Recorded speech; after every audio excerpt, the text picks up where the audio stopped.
Merci beaucoup. Alors, avant toute chose, il me semble essentiel de situer le contexte de la lecture de la présente lettre ouverte. La République démocratique du Congo, notre pays, est en guerre.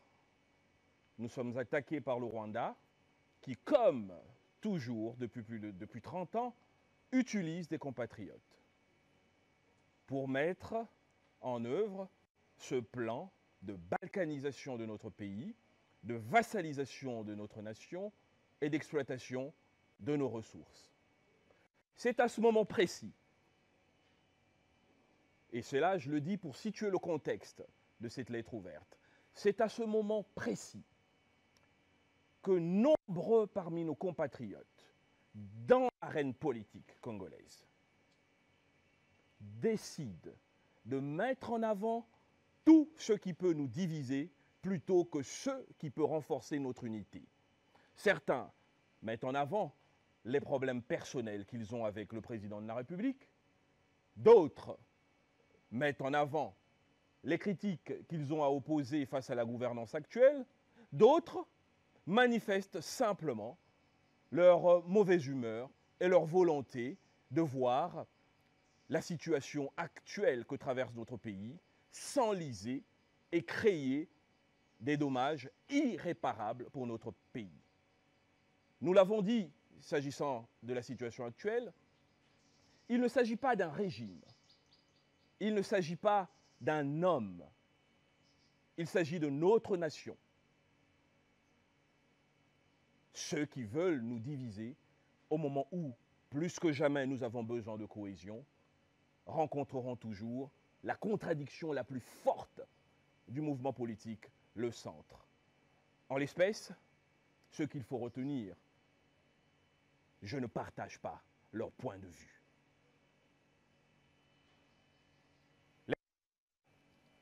Du mouvement politique Le Centre à la très haute attention de son Excellence M. Joseph Kabila Kabange, président honoraire de la République démocratique du Congo. Excellence, Monsieur le Président, à l'heure où les entrailles de notre pays souffrent d'une agression atroce et indicible perpétrée par les ennemis de notre peuple, nourris et élevés par nous et téléguidés par des puissances étrangères et voisines envieuses et désireuses de nous détruire pour s'accaparer, tels des rapaces, de ce que la nature et Dieu nous ont généreusement fait don, le mouvement politique Le Centre a découvert vos propos du dimanche 23 février 2025, rapportés par le magazine sud-africain Sunday Times, et à la lecture de cette tribune, il apparaît dans la forme comme dans le fond une forme de légitimation du M23 AFC dont l'action démocraticide et barbare contribue à donner au Rwanda, les armes de la réalisation de ses objectifs clairs et assumés. Le Rwanda ne se cache pas. Ces propos, non démentis, mais plutôt assumés, et commentés par vos collaborateurs les plus proches du moment. Pas les meilleurs. Quand on voit ce qu'ils vous font dire, ce qu'ils vous font écrire. Ces propos, disais-je donc, me semble-t-il, sont assez graves.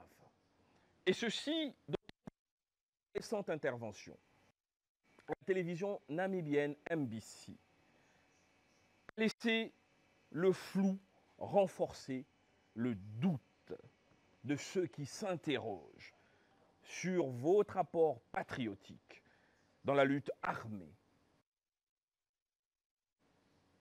que notre armée mène contre l'armée rwandaise. Au-delà des a priori, des émotions, il est clair que tout cela nous a suffisamment secoués moralement, de sorte qu'il nous est apparu important, au travers de cette lettre ouverte, de nous adresser à vous pour vous sensibiliser et interpeller votre conscience de fils de la RDC et votre responsabilité d'ancien chef de l'État sur les conséquences d'une telle prise de position, voulais-je dire, pour notre pays, par vous-même, et pour l'héritage que vous voudriez laisser à la postérité. En tant que président du regroupement Le Centre, je me suis d'ailleurs autorisé une telle interpellation, car il a été, à un moment donné de mon parcours politique, un de vos collaborateurs, comme tout le monde le sait. J'ai été particulièrement surpris et interloqué que de tels propos aient pu émaner de l'esprit fin, de l'homme sage et du chef fondamentalement attaché à la défense des intérêts du Congo que vous avez été durant 18 ans à la tête de notre pays.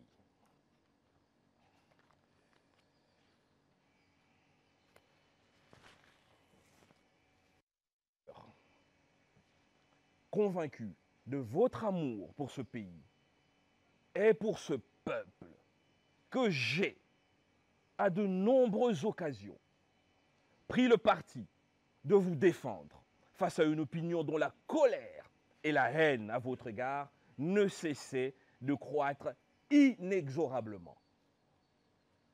L'avez-vous oublié?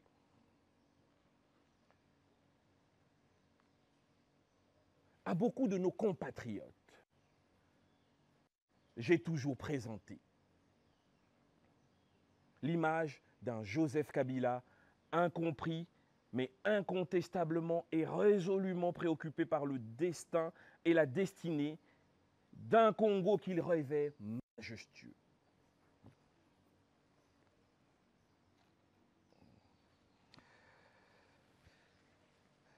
Aujourd'hui encore, je me refuse à croire que c'est à tort que j'ai souvent pris le pari de sacrifier mon honneur et ma réputation. Car je garde l'espoir qu'il s'agit au mieux que d'une exploitation malveillante de votre pensée réelle, au pire d'une malencontreuse erreur de jugement de votre part. Il faut néanmoins dire à ce stade que mes certitudes sont désormais mises à rude épreuve. C'est pourquoi, au travers de cette lettre, je voudrais rappeler à votre conscience un certain nombre de faits qui devaient vous amener, qui devraient, j'insiste, vous amener à choisir le bon côté de l'histoire. En premier lieu, Monsieur le Président, vous me permettrez, l'outrecuidance, de faire une incursion dans votre vie privée. En effet, par la biologie et par la politique, la nature et l'histoire ont fait de vous l'héritier de Mzee Laurent-Désiré Kabila. Dans l'imaginaire commun du peuple congolais, ce grand homme est considéré comme un héros national, qui bien qu'ayant été aidé par le machiavélique pouvoir rwandais pour renverser le régime Mobutu et prendre la direction de notre pays en 1997, n'a jamais cédé face à ce pouvoir rwandais qui souhaitait, avec la complicité à peine voilée des grandes nations et multinationales étrangères, coloniser le Congo au plan institutionnel et économique. Bien au contraire, il s'y est opposé avec une énergie incroyable et admirable, malgré le fallacieux prétexte de la sécurisation de leurs frontières et de la lutte contre les anciens génocidaires des forces de libération du Rwanda, FDLR. Il a choisi de perdre sa vie. Il a choisi de perdre sa vie pour l'intégrité du Congo. Monsieur le Président, un tel héritage ne se perd pas. Monsieur le Président, un tel héritage ne se galvaude pas. Vous ne pouvez d'autant ni le perdre, ni le galvauder que vous-même, durant vos 18 ans de mandature, avez travaillé à le maintenir et à le consolider. Des souvenirs que j'ai de mon parcours à vos côtés. J'avais cru percevoir que toute votre action à la tête de notre pays était inscrite dans la logique et l'esprit nationaliste de votre père, comme lui et bien d'autres présidents congolais. Vous avez souffert, y compris dans votre chair, des tentatives de balkanisation et d'affiliation de notre belle et grande nation à des puissances étrangères, déterminées à s'accaparer de nos ressources naturelles sans en payer le prix et surtout sans notre consentement. Comme lui et comme d'autres présidents congolais, vous avez, à de multiples occasions, dénoncé les multiples tentatives du Rwanda de coloniser nos terres, piller nos richesses, en instrumentalisant d'autres Congolais à travers des pseudo-rébellions stipendiées par lui. Comme Félix-Antoine Tshisekedi aujourd'hui. Vos 18 ans passés à la tête du Congo ont été un combat sans relâche contre le M23 dès sa forme originelle, à travers le Rassemblement congolais pour la démocratie, le combat de Mzee Kabila, votre père, sous sa forme du congrès CNDP de 2008-2009, ensuite c'est sous sa forme actuelle de M23, 2012, avec l'envahissement de Goma. Comment, dès lors, comprendre qu'avec un tel héritage, une telle histoire et un tel vécu, vous ayez pu affirmer que ce mouvement, je cite, est l'aspiration du peuple congolais. Et que ce mouvement est présenté à tort comme une marionnette d'un pays étranger. Voulez-vous nous faire croire que le Mzee, que Laurent-Désiré Kabila, avait eu tort de donner sa vie pour nous éviter de tomber sous le coup de l'asservissement rwandais? Est-ce donc à tort que vous-même, vous avez combattu ce mouvement, dénoncé sa manipulation par le Rwanda? Non. Monsieur le Président, non. Ne galvaudez pas votre héritage. Votre père, Mzee Kabila, avait pour totem le lion.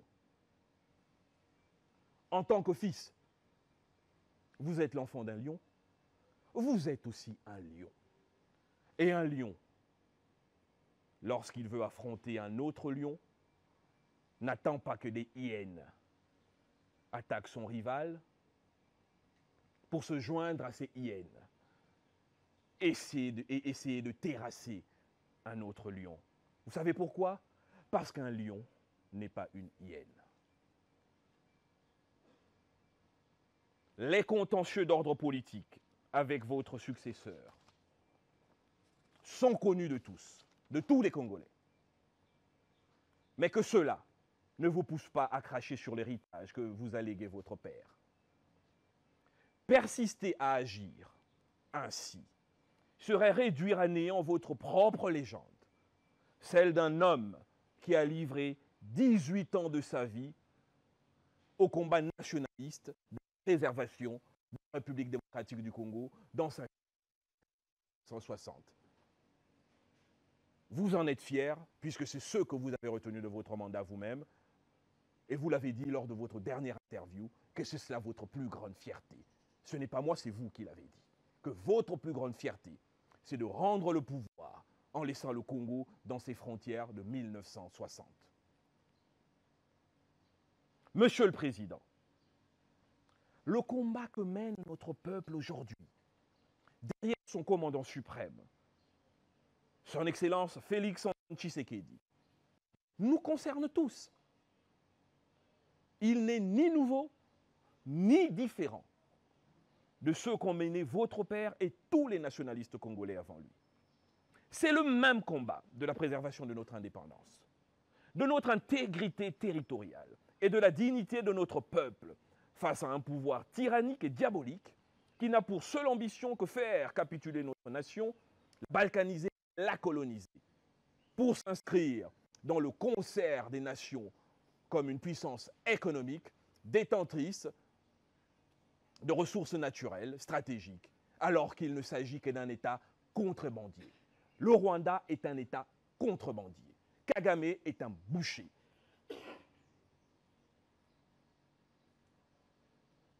Que vous ayez, nous revenons sur ce sujet, des divergences avec votre successeur est un fait. Que vous lui reprochiez des insuffisances, des défauts, comme d'ailleurs il a pu en trouver du temps où il était dans l'opposition et dans la nature des choses.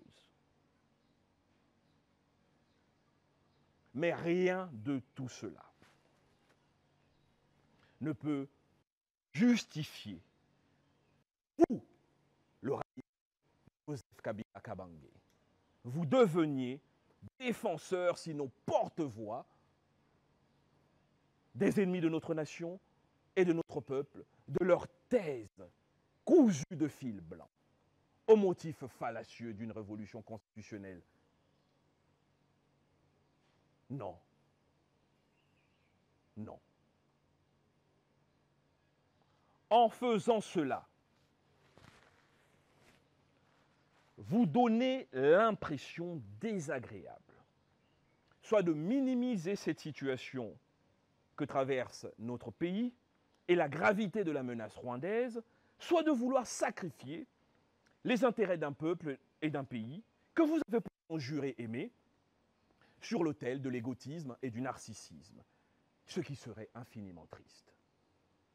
En pareille circonstance, les Congolais espèrent de leurs hommes politiques, surtout ceux ayant votre stature, doit-on le rappeler, vous êtes l'unique ancien président de la République démocratique du Congo vivant.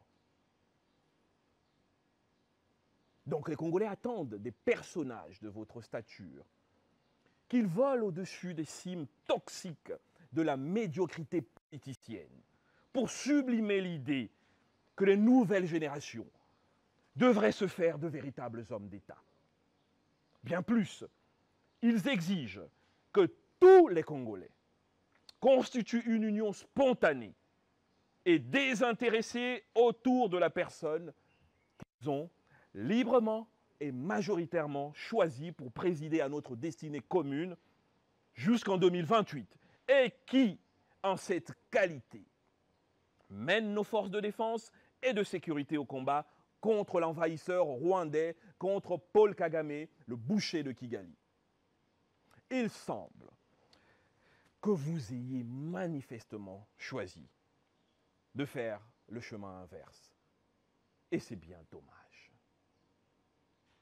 Monsieur le Président, votre prise de position, et nous en sommes convaincus, contre-productive et inopportune.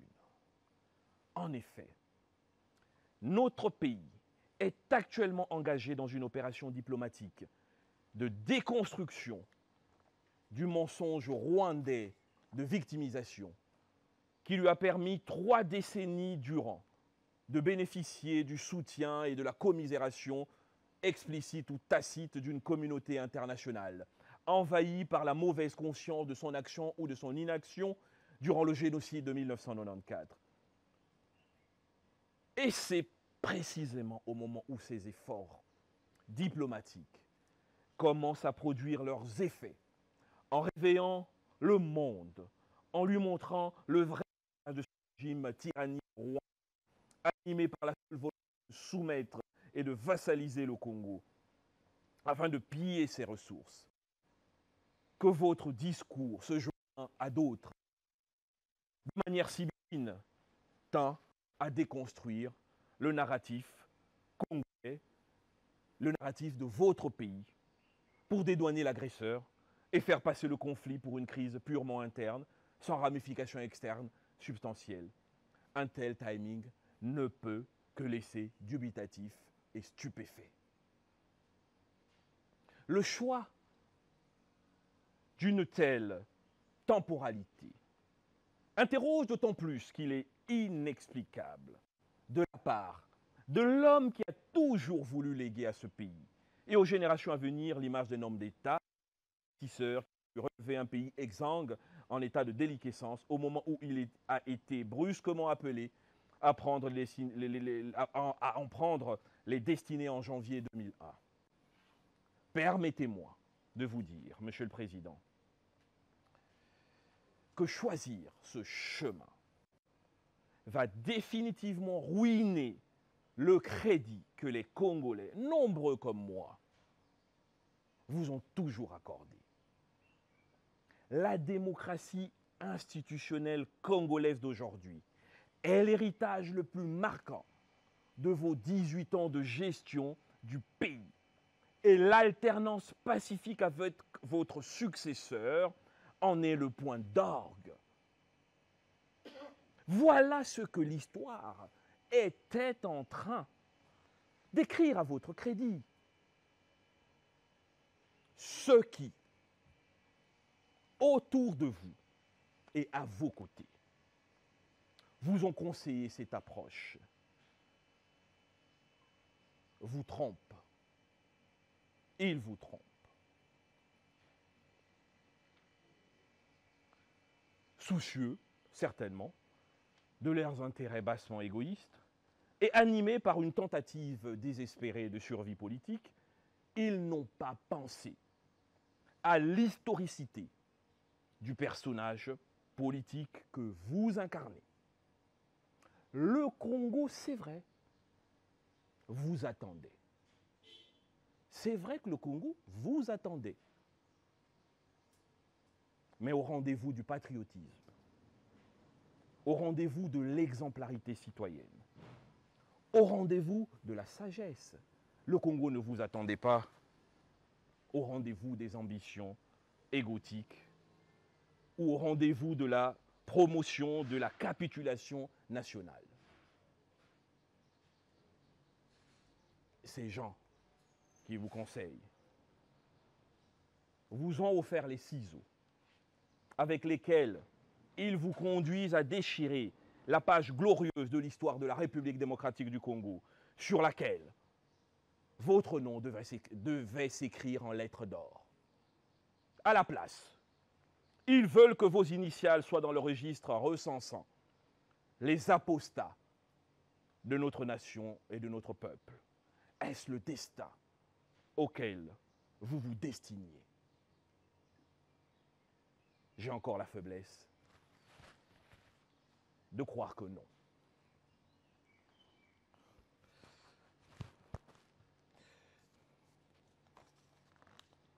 J'ai encore la faiblesse de croire que non. C'est pourquoi il n'est pas encore trop tard, Monsieur le Président. Vous pouvez encore rejoindre le camp auquel vous êtes destiné. Le camp de Mzé Kabila, le camp d'Abdoulaye Yerodia Ndombassi et de tous les nationalistes qui ont forgé votre filiation idéologique. Le camp donc de la patrie.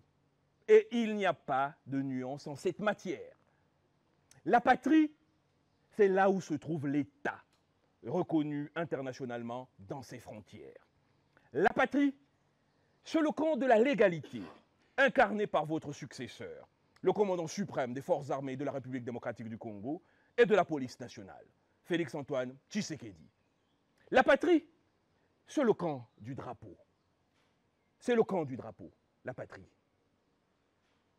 La patrie, c'est où se trouve le peuple congolais. Ceux qui sont morts par milliers à Goma, ceux qui meurent chaque jour depuis 30 ans sous l'oppression inqualifiable du Rwanda. La patrie, c'est ce peuple que vous avez dirigé 18 ans durant.